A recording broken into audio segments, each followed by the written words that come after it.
Hello guys, क्या हाल चाल है। आज हम जिस मूवी के बारे में बात करने वाले हैं उसका नाम है टाइम एंड ह्यूमन। कहानी के शुरू में हमें एक शिप दिखाया जाता है जो कि समंदर पर जा रहा था। उसमें काफ़ी ज़्यादा फैमिलीज आई होती हैं। इसमें सबसे पहले हमें कोरिया का प्रेसिडेंट दिखाया जाता है और साथ में उसका बेटा भी आया होता है जिसका नाम एडम होता है। वहाँ पर एक गुंडा भी होता है जिसके साथ उसके बहुत सारे आदमी होते हैं। गुंडा प्रेसिडेंट के पास आता है और उससे पूछता है कि सर आपको कुछ चाहिए तो नहीं। यहाँ पर प्रेसिडेंट कहता है कि अभी मुझे किसी भी चीज़ की ज़रूरत नहीं है। यहाँ पर एक बड़ा आदमी भी होता है जो हर वक्त शिप की मिट्टी को इकट्ठा करता रहता होता है। वो मिट्टी को इकट्ठा करके एक कप में डाल रहा था। पास से वही गुंडा गुजरता है तो जो कप में मिट्टी डाली होती है वो गिर जाती है। पास में बैठी एक लड़की जिसका नाम ईव होता है जो अपने साइड पे हस्बैंड के साथ इस शिप में आई होती है। वो इस बुजुर्ग को देखकर इससे पूछती है कि ये आप क्या कर। इस पर वो बूढ़ा आदमी इस पे मुस्कुरा देता है और इसे कोई जवाब नहीं देता। अब प्रेसिडेंट को शिप में सबसे वीआईपी केबिन दिया जाता है जो देखकर टीम मोलर्स को काफ़ी ज़्यादा गुस्सा आता है कि हमने भी इतने ही पैसे दिए हैं जितने इस प्रेसिडेंट ने दिए हैं और हमें इस जैसा वीआईपी कमरा क्यों नहीं मिल रहा। इस पर गुंडा उनको डांटने लग पड़ता है और उससे कहता है कि ज़्यादा सवाल मत करो, चुप हो जाओ। यहाँ पर ईव का हस्बैंड भी इन मॉडल का ही साथ देता है और इनसे कहता है कि ये लोग सही कह रहे हैं, हमारे साथ ऐसा क्यों किया जा रहा है। ये सुनकर गुंडे के लोग उसे पकड़ धमकाने लगते हैं और ये देखकर ईव काफ़ी ज़्यादा डर जाते हैं और वो उसे कहते हैं कि इसको छोड़ दो। अब वो बूढ़ा आदमी दिखाया जाता है जो तरबूज के कुछ बीज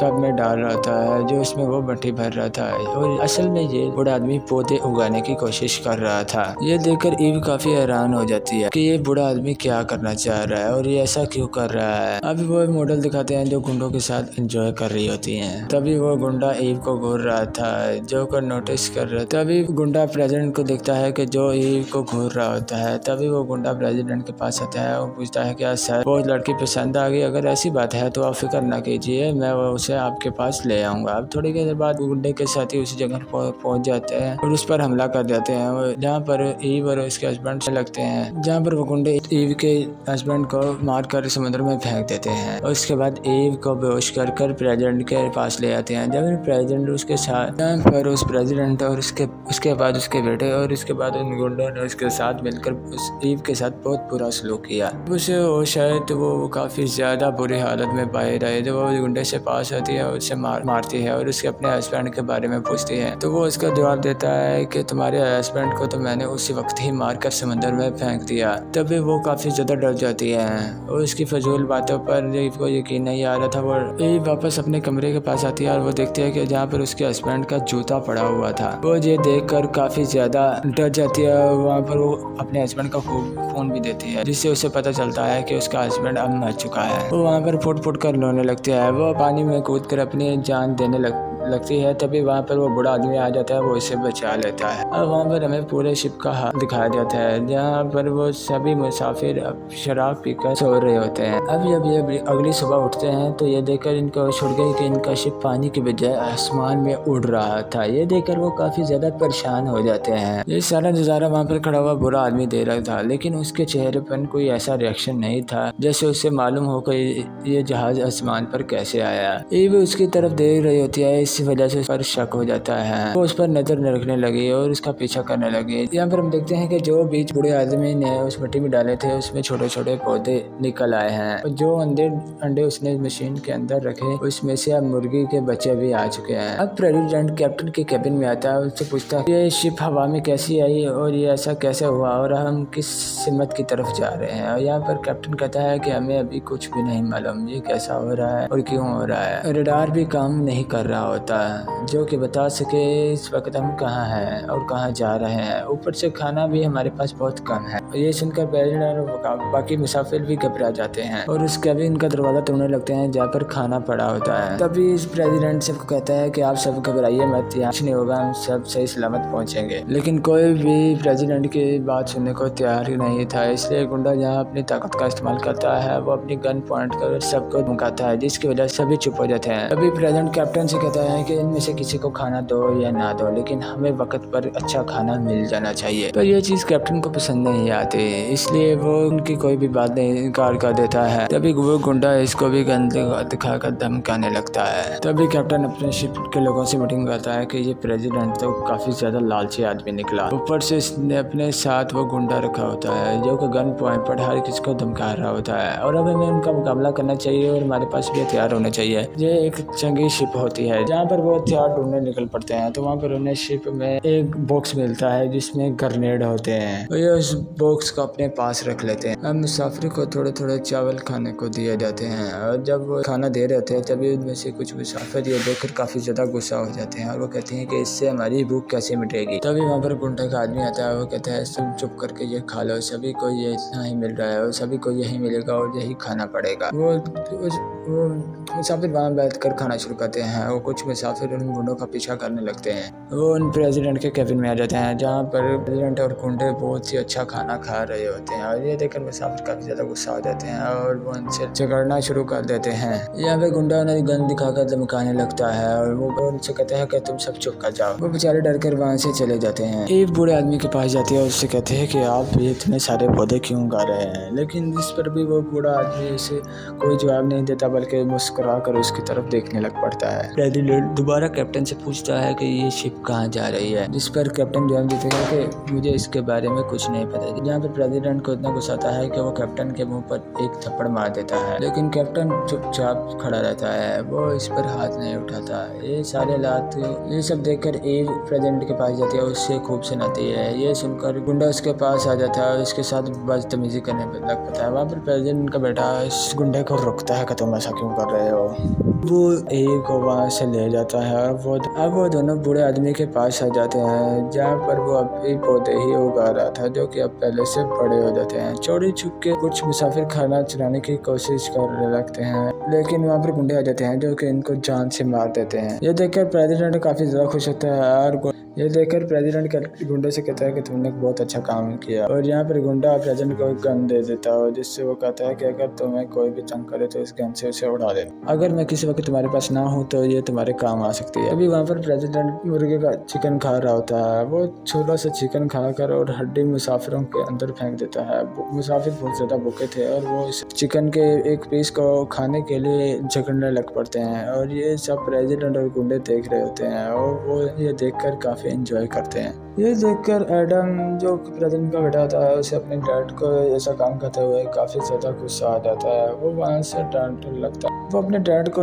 डांटने लग पड़ता है कि आप कितने लालची हो, तो आप इन लोगों के साथ आखिर ऐसा सलूक क्यों कर रहे हो। इस पर वो जवाब देता है कि अगर हमें जिंदा रहना है तो इन सबको मरना होगा, अगर हमने इन सबको नहीं मारेंगे तो ये खाना खत्म हो जाएगा जिससे हम सब मर जाएंगे। बस तुम इसे किसी ड्रामे या मूवी का सीन और एंजॉय करो। उधर बूढ़ा आदमी शिप के बाथरूम में से यूरिन जमा करके उसे पौधों में डालने लगता है। ये देखकर ईव कहती है कि दादाजी ये आप क्या गंदे काम कर रहे हो, इससे भला इन पौधों को क्या फायदा होगा। इस पर भी वो बूढ़ा आदमी सिवाय मुस्कुराने के कोई जवाब नहीं देता। तभी ईव को उल्टी आने लगती है। ये देखकर वो बूढ़ा आदमी चेक करने लगता है कि ईव अब माँ बनने वाली है। वो इसका अब ईव का हस्बैंड तो रहा नहीं, तो वो इस बच्चे को पालना नहीं चाहती। वो कहती है कि मैं इस बच्चे को मार दूंगी। उसने चाकू उठाया और अपने पर वार करने लगती है। तभी वहाँ बूढ़ा आदमी इसे दोबारा बचा लेता है। वो इस सुखता है और वो इसे एक पौधा देता है, वो इसको संभालने की इसको जिम्मेदारी देता है। एडम प्रेसिडेंट का बेटा वहाँ पर गुजरता है तो वो देखता है कि ईव को अब माँ बनने वाली है। अब उसी बात का पता चलता है तो वो खाना चुरा कर लाता है और ईव को देता है, लेकिन ईव इसे लेने से इनकार कर देता है। तभी वो बूढ़ा आदमी उससे खाना लेता है और ईव को देता है और ईव इसको खाने लगती है। कई वहाँ जो मुसाफिर भूखे होते हैं वो खाने वाले स्टोर में जाकर वहाँ पर खाना चुरा रहे होते हैं, तो वहाँ पर प्रेसिडेंट आ जाता है जिसे गुस्सा आ जाता है और वो उस आदमी को अपनी गन पॉइंट से मार देता है और उन लोगों से कहता है कि तुमने जितना भी खाना उठाया है उसको वापस रख दो। अब मुसाफिर डर गए और मजबूरन उन्होंने खाना वापस रख दिया। हमारे मुसाफिर के पास वही बूढ़ा आदमी आता है और उसे उठाता है और अपने पास ले जाता है। वो बूढ़ा आदमी उस लाश के छोटे छोटे टुकड़े कर देता है और उसे मशीन में डालकर, तभी वो बूढ़ा आदमी उस लाश के छोटे छोटे टुकड़े करता है, उसको मशीन में डालता है और उसके बारीक बारीक पीस कर देता है ताकि वो इसको पौधों के में खाद की तरह इस्तेमाल कर सके, ताकि पौधे और जल्दी से उगने लगे। ये देखकर ईव की हालत खराब हो गई, वो रोने लगती है और साथ में ये भी सोचती है कि यही बूढ़ा आदमी पागल तो नहीं है जो ये ऐसी हरकतें कर रहा है। तभी कैप्टन प्रेसिडेंट के रूम कैबिन में बॉम्ब फेंक कर दरवाजा बंद कर देता है ताकि उसके चीथड़े उड़ जाए, लेकिन प्रेसिडेंट बॉम्ब उठाकर एक पाइप में फेंक देता है जिससे उनकी जान बच जाती है। फिर वो बाहर आया और गन पॉइंट पर कैप्टन से पूछता है कि तुम्हें ये बॉम्ब कहाँ से मिले। तभी कैप्टन उसे बताता है कि हमें ये अंडरग्राउंड एक एरिया से मिले हैं। तभी वो बॉम्ब का पूरा बल आता है और वो प्रेसिडेंट को दे देता है। तभी प्रेसिडेंट के दिमाग में एक शैतानी आइडिया आता है जो कहता है कि हम क्यों ना मैं इस बॉम्ब से सभी मुसाफिरों को उड़ा दूं। तभी प्रेसिडेंट का बेटा ईव के पास आ जाता है। वहाँ पर ईव बताती है कि वो बूढ़ा आदमी मुझे हर बार बचा लेता है, जब भी मैं मरने की कोशिश कर लेती हूँ तो वो वहाँ पर आकर मुझे बचा लेता है, पता नहीं वो ऐसा क्यों करता है। तभी गुंडा ऐलान करता है कि हमने आप सभी मुसाफिरों के लिए एक कैबिन में खाना रखा है जो कि काफी ज्यादा मिकदार में है और आप वहां जाकर खा सकते हैं। ये देखकर सभी मुसाफिर उस कमरे की तरफ भागने लगते हैं। ये देखकर ये भी वहां जाने लगती है, लेकिन वही बूढ़ा आदमी इससे फिर से रोकता है और वहां पर जाने से बचा लेता है। तभी जब सारे मुसाफिर उसके अंदर चले जाते हैं तो प्रेसिडेंट बॉम्ब एक एक करके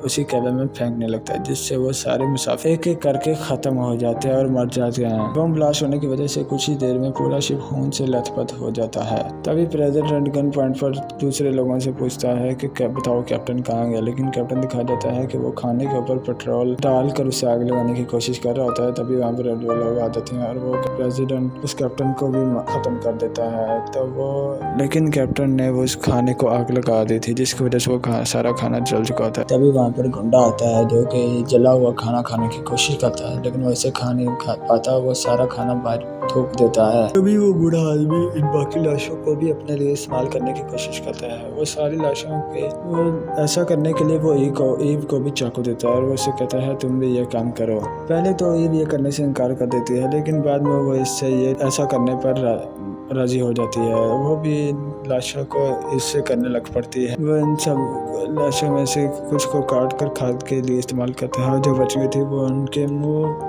और कान में मिट्टी डालकर वहाँ पर भी एक पेच लगा देता है। काफी दिन गुजर जाते हैं और वहाँ पर भी पौधे आना शुरू हो जाते हैं। ईव नहीं जानती थी कि बूढ़ा आदमी ये सब कुछ क्यों कर रहा है, लेकिन वो फिर भी बूढ़े आदमी के इस काम में मदद करती है क्योंकि उसने इसको बचाया होता है। अब एडम को काफी ज्यादा गुस्सा होता है और वो अपने डैड को कहता है कि देखा आपने कि लालच की वजह से अब हमारे पास भी कुछ नहीं रहा और आपने सभी लोगों को मार भी दिया। आपका प्लान आपको ही बर्बाद कर चुका है। वो कहता है कि अब तुम खाना कहाँ से लाओगे। तभी उसका डैड कहता है कि जो भी हुआ अच्छा हुआ बेटा, खाना हमारी जिंदगी के लिए बहुत ही अहम खुराक होती है, अगर हमें खाना नहीं मिलेगा तो हम मर जाएंगे। और वो प्रेसिडेंट अपने बेटे से कहता है कि ऐसी न बताए कि तुम्हें मुझे मार कर खाना पवे तो बेटा झिझक तुम मुझे मार देना, अगर ऐसा ना हुआ तो कहीं मैं तुम्हें ना मार दूं। अभी हम देखते हैं कि बूढ़े आदमी ने जो भी मिट्टी इंसानों के अंदर डाली होती है और बिल लगाते हैं वहाँ से पौधे आने शुरू हो जाते हैं और जो उसने 2 अंडे रखे वहाँ से एक मुर्गी और एक मुर्गा भी पैदा हो जाते हैं। उन्हें देखकर ये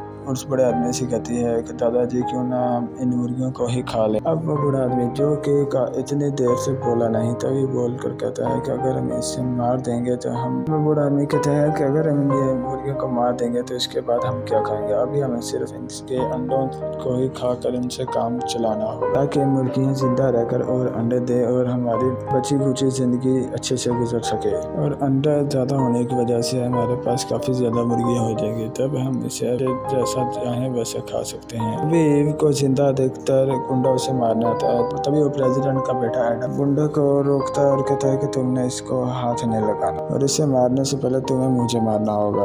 गुंडा कहता है नेकी और पूछ और वो यहाँ इस प्रेसिडेंट के बेटे को भी मारने लगता है। तभी वहाँ पे प्रेसिडेंट आ जाता है, वो उस गुंडे को गोली मार देता है। वो मारा तो नहीं क्योंकि गोली उसके बाजू पर लगी थी। उसको मारने के लिए जैसा गोली चलाई तो गन खाली हो चुकी थी। गुंडा यहाँ पर अपनी गन से प्रेसिडेंट को शूट कर देता है और वो गोली उसके सीने पर लगती है, जिससे वो प्रेसिडेंट वहीं पर ही मर जाता है। ये देखकर एडम काफी ज्यादा घबरा जाता है। उसे ईव की फिक्र होने लगी। उसका हाथ पकड़ कर वहाँ से उसे ले जाता है और यहाँ पर गुंडा भी उसका पीछा करने लग पड़ता है। अब वही बूढ़ा आदमी प्रेसिडेंट की लाश पास आता है और गुंडा ईव एडम का पीछा करते करते उसको ढूंढ लेता है। अभी गुंडा एडम के साथ मुकाबला करने लग पड़ता है। तभी वहाँ पर ईव जल्दी से गुंडे की गन निकालती है और गुंडे के सर पर एक गोली दे देती है, जिसकी वजह से वो गुंडा मर जाता है। और ईव ये वैसा ही करती है जैसा वो बूढ़ा आदमी कर रहा था। वो उसकी शर्ट के बटन खोलती है और वहाँ पर गोली लगती है। वहाँ पर वो मिट्टी डालकर पेज लगा देती है। कुछ दिन बाद दिखाई देता है कि लाशों में से और भी पौधे उग गए थे जो काफी बड़े हो गए हैं। यहाँ पर एडम इन दो मुर्गे को देखते कहते हैं, दादा जान के मुझे बहुत भूख लगी है, मुझे वो मुर्गियाँ खाने को दे दो। लेकिन यहाँ वो बूढ़ा आदमी इसके मुर्गों को खाने के लिए नहीं देता, लेकिन बल्कि कोई और मांस का टुकड़ा उनको खाने को देता है। अगले दिन एडम फिर वहाँ पर आता है। वासी बूढ़े आदमी से कहता है कि मुझे भूख लगी है। तभी वो बूढ़ा आदमी उसे एक और मांस का टुकड़ा देता है। ये देखकर ईव काफी हैरान होती है। उसे कुछ समझ नहीं आ रहा था कि बूढ़े आदमी को मांस के टुकड़े मिल कहाँ से रहे हैं। सारे लोगों में तो उसने पौधे लगा दिए हैं और ये मांस का टुकड़ा बूढ़ा आदमी कहाँ से ला रहा है। यहाँ पर ये बात सामने आती थी कि जब भी एडम खाना मांगता था तो वो बूढ़ा आदमी अपने जिस्म से मांस का टुकड़ा काट कर उसे देता था। ऐसे ही एक दिन एक बूढ़े आदमी को अपना जिस्म का सारा मांस काट कर एक बाटली में डाल दिया, जितना वो काट सकता था, और वो ऐसी ही जख्मी हालत में खून से लथपथ समंदर में कूद जाता है और यहाँ पर वो बूढ़ा आदमी भी मर जाता है। ये देखकर ईव को काफी ज्यादा दुख होती है और वो सोचती है आखिर बूढ़े आदमी ने ऐसा क्यों किया। अभी तो वो कुछ दिन वो बूढ़े आदमी का मांस खाकर गुजारा करते हैं। एक दिन वो भी मांस खत्म हो जाता है तो एडम मुर्गी को काटने जाता है। तभी एडम वो एक मुर्गी को काटने जाता है। तभी वो ईव उसे रोकती है कि तुम इस मुर्गी को मत काटो, अगर तुमने इसको काट दिया तुम बाद में जिंदा कैसे रहेंगे। तभी वो उस प्रेसिडेंट के बेटे को भी मार देती है ताकि वो इस मुर्गी को बचा सके। तभी वो उसे मार देती है और प्रेसिडेंट के बेटे का गोश्त खाने लग पड़ती है। यहाँ पर ईव को पता चलता है कि इस मुर्गी को बचाने के लिए ही बूढ़े आदमी ने अपनी जान दे दी और अब वो इस पूरे शिप में बिल्कुल अकेली थी। और ऐसे ही काफ़ी साल बाद हमें सीन दिखाया जाता है जब वो जहाज़ एक जंगल की शक्ल अख्तियार कर चुका था, जहाँ पर आलू और तरबूज काफ़ी ज़्यादा बड़े हो चुके थे। और वहाँ पर वो शिप दिखाया जाता है जो कि पूरा हर तरफ से हरा भरा हो जाता है। और यहाँ पर हमें दिखाया जाता है कि ईव का एक बेटा है जो इसी शिप पर पैदा हुआ है, वो काफ़ी बड़ा हो जाता है। और ऐसे ही इस मूवी का हैप्पी एंडिंग दिखाई जाती है।